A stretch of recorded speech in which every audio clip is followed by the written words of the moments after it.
Olá, muito boa noite a você. Eu sou Adalberto Piotto e seja bem-vindo ao Cenário Econômico pela TV Brasil, com emissoras públicas de todo o país, diretamente dos estúdios da B3, no centro da cidade de São Paulo. Vamos aos destaques do programa de hoje. Nós tivemos exatamente um dia de bolsa em alta e dólar em queda, ainda com influências internacionais, ou seja, o cenário doméstico eleitoral ainda não está influenciando. Provavelmente teremos uma influência no dia de amanhã, o último dia antes do segundo turno. O comércio e o consumidor recuperaram a confiança. São duas novas pesquisas que saíram hoje. Os gastos dos brasileiros no exterior caíram no mês de setembro. É explicado, no mês de setembro nós tivemos recorde na cotação do dólar desde a implantação do Plano Real. A gente mostra isso em números. A queda da inadimplência nas empresas é uma boa notícia porque ela é de longo prazo. É uma média de 4 trimestres, ou seja, no acumulado desse período houve essa queda da inadimplência das empresas numa pesquisa do SCPC. E no estúdio o assunto é nanobolhas, uma nova tecnologia para despoluir. Uma cientista brasileira está estudando justamente isso aí, aplicando isso no Rio Pinheiros, aqui em São Paulo, para saber qual é a efetividade disso, a comprovar a eficácia técnica e econômica das nanobolhas para justamente resolver o problema de poluição em mananciais. O cenário econômico está no ar.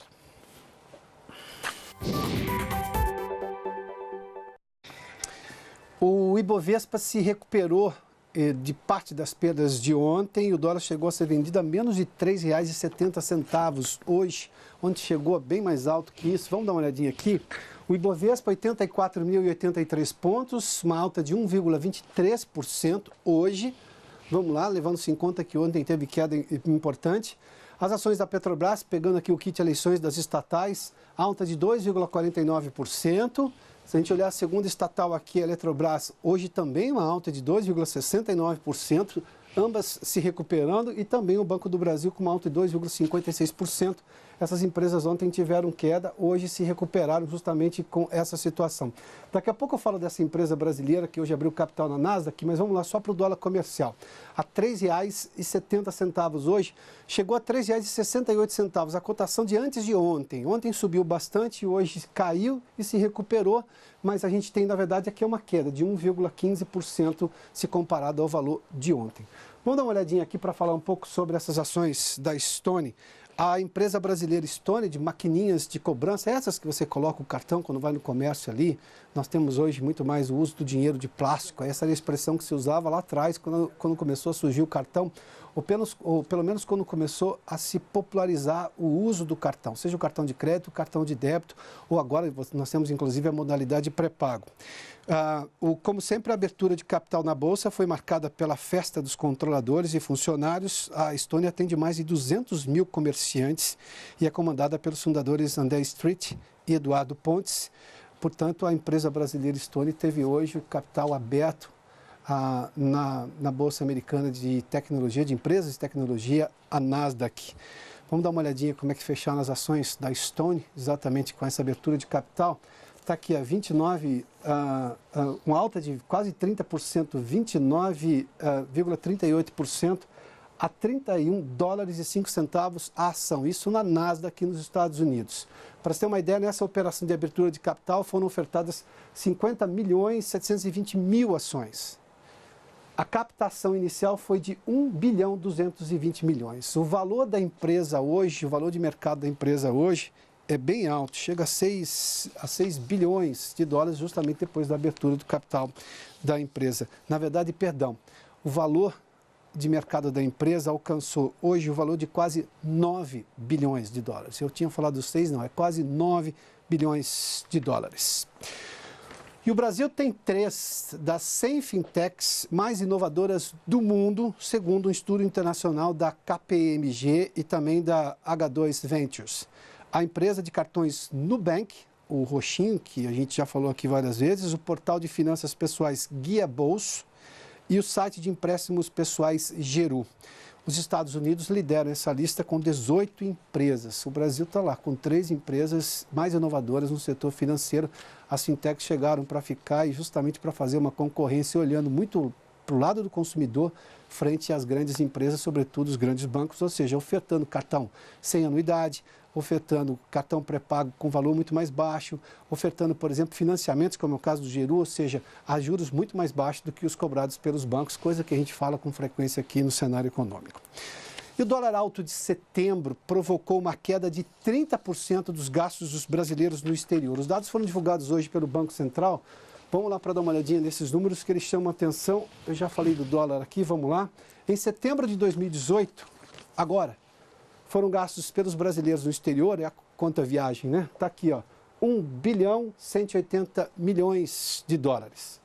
Em setembro de 2017, esse valor foi muito maior, ó, 1 bilhão 716 milhões.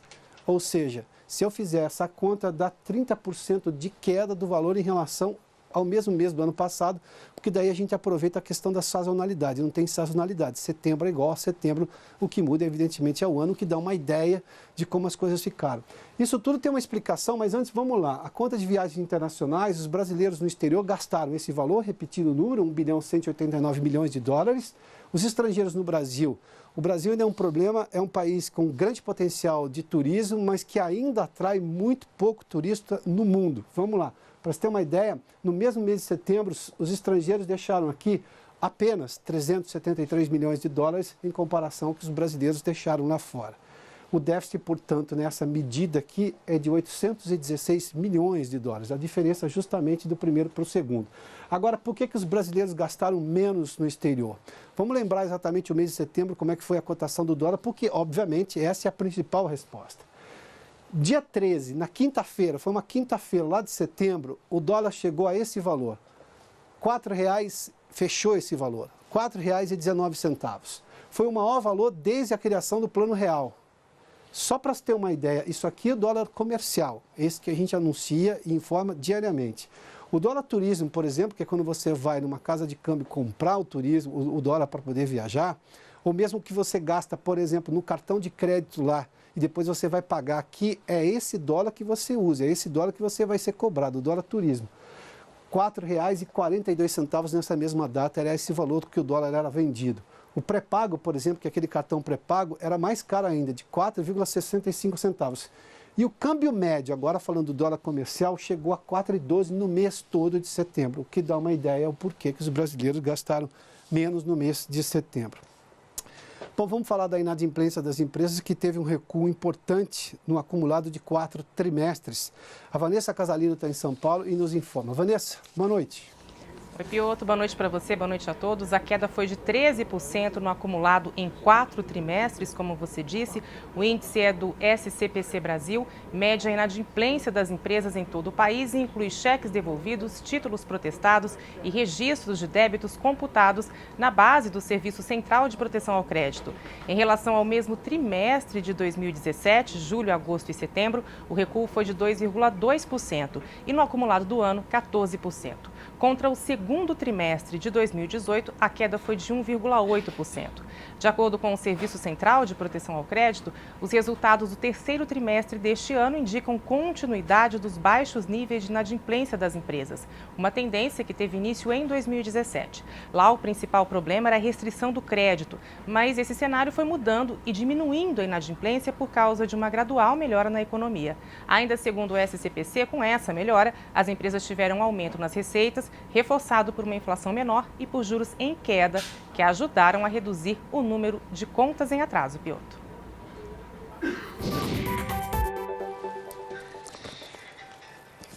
Muito obrigado, Vanessa. Vamos seguir aqui, porque o mercado financeiro está de olho em novos investidores agora neste ano. Uma pesquisa mostra que muita gente passou a investir, que o país tem ganhado pessoas que têm feito aplicações financeiras. O Maurício de Almeida está no Rio de Janeiro e conversa conosco agora. Maurício, boa noite.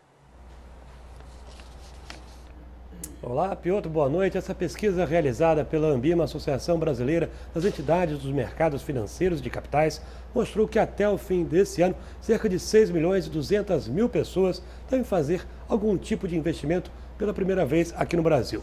Entre os entrevistados estão representantes das classes A, B e C, que moram nos 152 maiores municípios do país. Os resultados do levantamento mostram que, para a população, o conceito de investimento é bastante amplo, porque nem todos que desejam investir estão buscando uma aplicação financeira. 40% dos potenciais investidores afirmaram que pretendem usar as economias para comprar ou reformar a casa ou adquirir bens duráveis, como um carro, por exemplo. 11% querem abrir um negócio e outros 11% vão investir em educação. Entre os que não investiram no ano passado, a falta de condições para juntar dinheiro foi o principal motivo apontado por 75% dos entrevistados. Para Ana Leone, que é superintendente de educação da Ambima, poupar é um hábito que deve ser incorporado à rotina de todos. Para conseguir isso, ela dá uma dica: separar os recursos para os investimentos logo no início do mês, antes de pagar as contas. É como aquela velha fábula da formiga e da cigarra, né? Quem não trabalha para garantir o futuro, certamente vai ter algum tipo de problema. Piotr. Muito obrigado, Maurício. Vamos falar de dois índices de confiança que tiveram alta recente. Eles ainda estão muito abaixo do que poderiam ser, levando-se em conta o momento da economia, eles estão progredindo. Mas vamos lá, para a gente ter uma ideia aqui, esse aqui é pela Fundação Getúlio Vargas. Em outubro, o índice de confiança do empresário do comércio chegou a 93,8 pontos. Para se ter uma ideia, antes era de 92,5, ou seja, há uma alta importante aqui.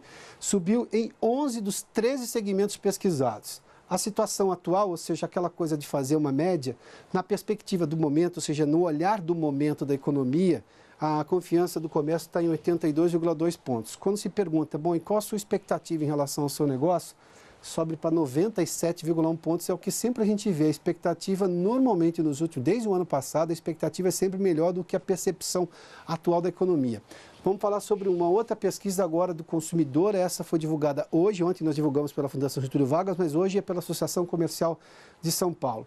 Em outubro chegou a 82 pontos. Em setembro, por exemplo, em relação a setembro subiu 4 pontos. Em relação a outubro do ano passado, subiu 9 pontos, que demonstra claramente o momento da economia atual em relação ao ano passado. Nas classes A e B, para se ter uma ideia, chegou a 74 pontos e era de 69 um ano antes. As classes D e E era de 71 antes, subiu 10 pontos, 81 pontos, ou seja, a gente está vendo os extremos que têm puxado a confiança do consumidor, como nos números da Fundação Getúlio Vargas também. Bom, vamos fazer um intervalo agora, porque daqui a pouco a gente conversa sobre uma nova tecnologia que está sendo experimentada, um trabalho de uma cientista brasileira com nanobolhas para justamente resolver o problema da poluição de rios. O teste está sendo feito exatamente, a pesquisa está sendo feita no Rio Pinheiros, aqui em São Paulo. A gente fala sobre isso daqui a pouco, logo depois do intervalo. Já de volta com o cenário econômico, uma informação ainda do bloco anterior, saiu há pouco a última pesquisa Datafolha do segundo turno à presidência do país. Os números de agora do Datafolha, neste momento a diferença entre o primeiro colocado, que é o candidato Jair Bolsonaro do PSL, e o segundo colocado, que é Fernando Haddad do PT, é de 14 pontos. Para se ter uma ideia, neste momento, em votos válidos, o candidato do PSL tem 56% dos votos válidos contra 44% do ex-prefeito de São Paulo. Na verdade, caiu para 12 pontos, então a diferença, só fazendo um cálculo aqui. E também tem o índice de rejeição, que tem marcado essa eleição. A rejeição de Fernando Haddad ainda é bem maior, de 52% de pessoas que disseram que jamais votariam no candidato. E 44% de Jair Bolsonaro, bem abaixo em relação a Jair Bolsonaro. Bom, vamos seguir aqui porque tem uma nova pesquisa sendo feita justamente para resolver o problema da poluição. É uma técnica com nanobolhas, poluição de mananciais, de rios, por exemplo. A pesquisa desse momento está sendo feita no Rio Pinheiros, em São Paulo. Eu converso agora com a cientista Paula Vilela, da Universidade de São Paulo. Professora, seja bem-vinda aqui ao Cenário Econômico. Obrigada pelo convite. Eu confesso à senhora que uma das minhas maiores preocupações do país é poluição de rios e mananciais. Uma coisa que sempre me incomodava quando eu era menino, chegava numa praia e tinha lá a placa praia imprópria para banho, sem contar o rio, que as pessoas dizem, quando eu era mais novo eu nadava nesse rio e eu via o rio poluído, eu falei, bom, não sou eu que vou fazer isso daí. Essa pesquisa tem um tempo de prazo para mostrar-se eficiente, tanto do ponto de vista econômico quanto do ponto de vista técnico, ou seja, ela mostra que ela pode ser capaz de resolver isso daí? Sim, sem dúvida. Na verdade, a tecnologia de nanobolha, ela não é inédita, né? É uma tecnologia que já existe para outras aplicações. Indústria alimentícia, para conservação de alimentos, para remediação de solos contaminados e águas subterrâneas. A inovação agora é utilizar essa tecnologia em águas superficiais, que é o caso do Rio Pinheiros, né, onde nós vamos realizar os testes.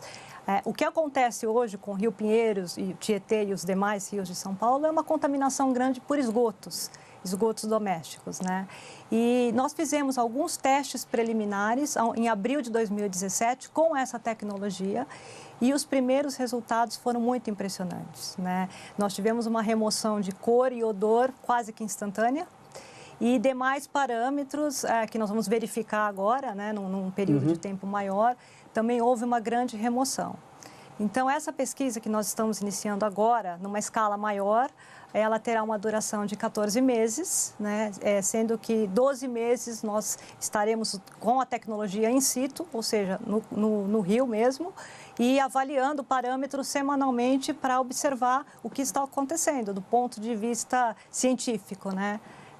Então, acredito que pelo menos uns 6 meses nós já teremos resultados bem consistentes que possam ser divulgados já. E como é que exatamente acontece esse efeito, o uso das nanobolhas dentro de uma água extremamente poluída, com baixa oxigenação, com vida aquática praticamente inexistente? Na verdade, a nanobolha ela é uma bolha invisível a olho nu, né? Uma medida de 50 nanômetros. Para você ter uma ideia, ela é 10 mil vezes menor, 100 mil vezes menor do que a bolinha que você vê em refrigerante.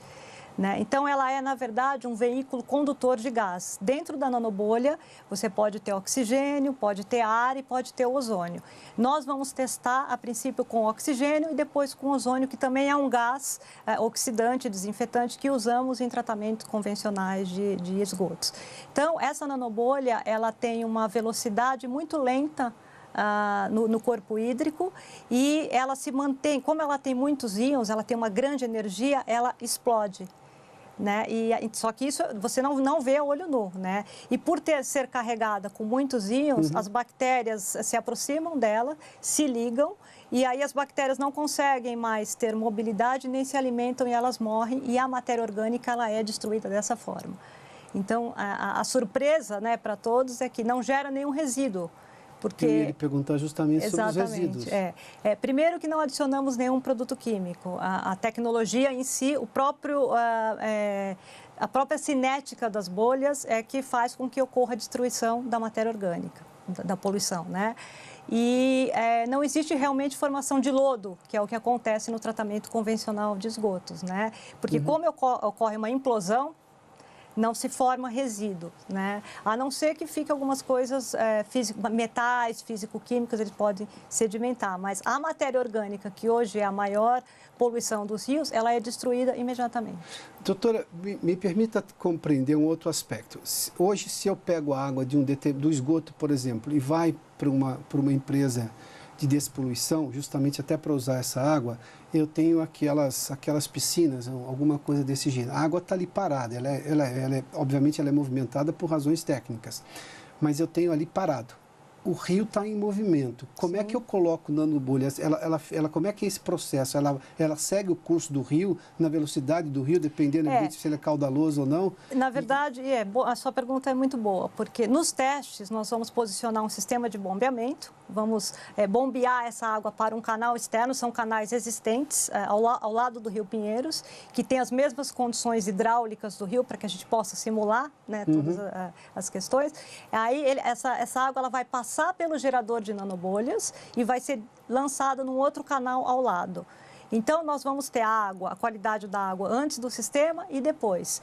Essa questão que você perguntou, onde vai ser posicionado, ou como, nós vamos saber no final da pesquisa, porque como esse sistema ele é escalonável, são módulos, né, de geradores e podem ser produzidos de acordo com a vazão a ser tratada, quando nós tivermos os resultados da pesquisa, o que realmente está sendo removido, em que concentração, aí nós conseguimos saber aonde podemos posicionar esses geradores, né?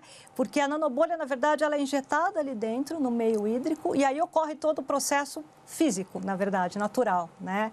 Só que é importante destacar, Piotr, que só a nanobolha, ela não vai resolver o problema né, de despoluição do Rio Pinheiros, né? Nós temos outros componentes inorgânicos que não serão removidos na sua totalidade por essa tecnologia, isso nós já sabemos. Mas a grande vantagem desse processo é que, associado a demais processos convencionais, você pode ter uma grande economia de escala de espaço físico, Claro.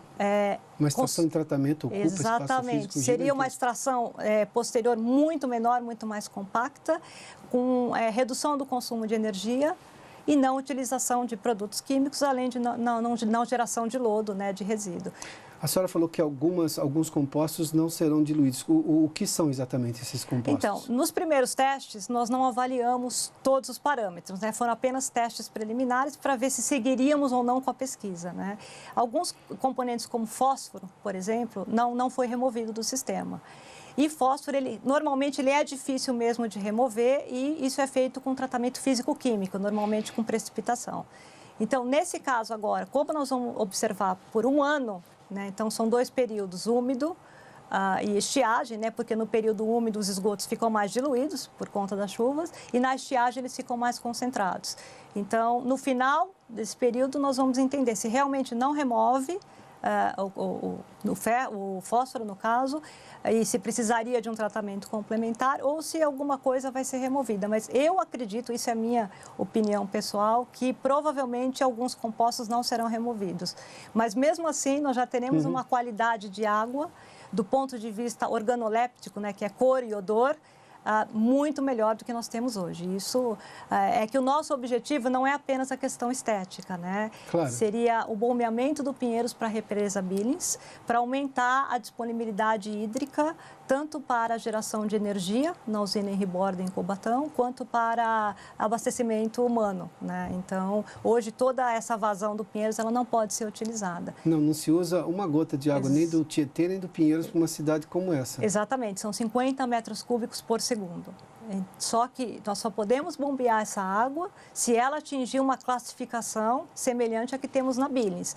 Por isso que tem que remover diversos parâmetros.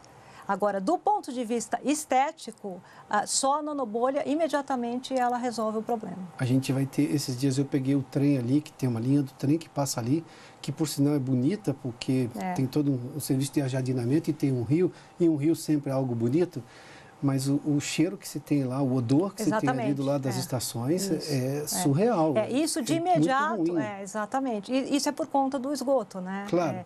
Isso imediatamente. Cor e odor são parâmetros que nós ficamos surpresos porque removeu imediatamente. E o que chamou muita atenção foi a concentração de oxigênio. Porque nós fizemos uma leitura da água antes do sistema de nanobolha, não tinha oxigênio no rio. Logo após passar pelo gerador de nanobolhas e descarregar no canal, 10 minutos depois tinha em média de 10 miligramas por litro de oxigênio. E só para você ter uma ideia, para a existência de vida aquática, basta 2 miligramas por litro. E essa água foi armazenada, uma parte dela coletada, foi para laboratório e 3 semanas depois tinha mais oxigênio. Porque a nanobolha, ela permanece por muito, como ela se desloca com uma velocidade lenta, ela permanece por muito tempo na água. Então, ela vai ficando reativa. E à medida que ela continua e que ela vai implodindo, continua degradando ou retirando a matéria orgânica. E suponho, rapidamente, doutora, por gentileza, eu suponho que se eu entregar uma água menos poluída, ou seja, se eu tiver técnicas de recuperação antes dessa água, ou seja, eu tenho uma situação melhor do esgoto que eu despejo no rio, obviamente eu tenho uma eficiência maior das nanobolhas. Sim, mas o ideal é que não tenha esgoto, né? Claro, evidentemente. Não, mas com certeza. A nanobolha, quanto pior a qualidade da água, mas a eficiência, na verdade, da nanobolha, ela não está ligada muito a isso, porque... Ao nível de poluição da água. Porque esse gerador, ele é modular, né? Então... Professora, a gente vai continuar acompanhando isso de forma muito entusiasmada, diga-se de passagem. Parabéns pelo seu trabalho de pesquisa. Muito obrigada. Obrigado pela gentileza. Eu que agradeço. Tchau, tchau. A cientista brasileira Paula Vilela, da Universidade de São Paulo, conversou conosco aqui no Cenário Econômico, que termina aqui. Obrigado pela sua companhia, pela audiência. Boa noite a você. Até amanhã.